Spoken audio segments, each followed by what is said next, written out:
নোয়াপাড়া বিধানসভা কেন্দ্রের গারুলিয়া পুরসভার 1 নম্বর ওয়ার্ডের অঞ্জনগড়ের বাসিন্দা শুভাশিস চক্রবর্তীর হাতে আগ্নেয়াস্ত্র নিয়ে ছবি ঘিরে শোরগোল পড়ে গিয়েছে।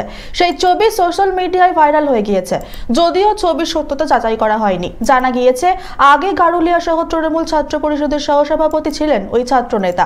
এই বিষয়ে ব্যারাকপুরের প্রাক্তন সাংসদ অর্জুন সিং এর দাবি, তৃণমূল করলে হাতে অস্ত্র নিয়ে ঘোরার অধিকার আছে, কিন্তু বিরোধীদের ক্ষেত্রে তা নেই।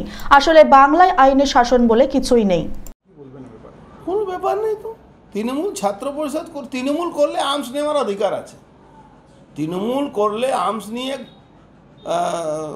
করা অধিকার আছে। ছাড়ুন তো ছাত্র রাজনীতি।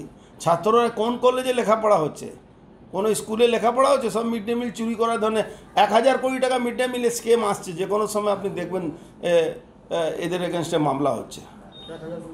1000 কোটি টাকা মিড ডে মিলের স্কেম। যত ছাত্র নেই তার থেকে বেশি মিড ডে মিল খাওয়া হচ্ছে। তাহলে এখন বর্তমানে আইনের শাসনের অবস্থা খুব খারাপ। আইনের শাসনই নেই। আইনের শাসন কোথায় আছে? জগদ্দল থেকে হিমাংশু শেখর ভট্টর রিপোর্ট, চ্যানেল 24/7।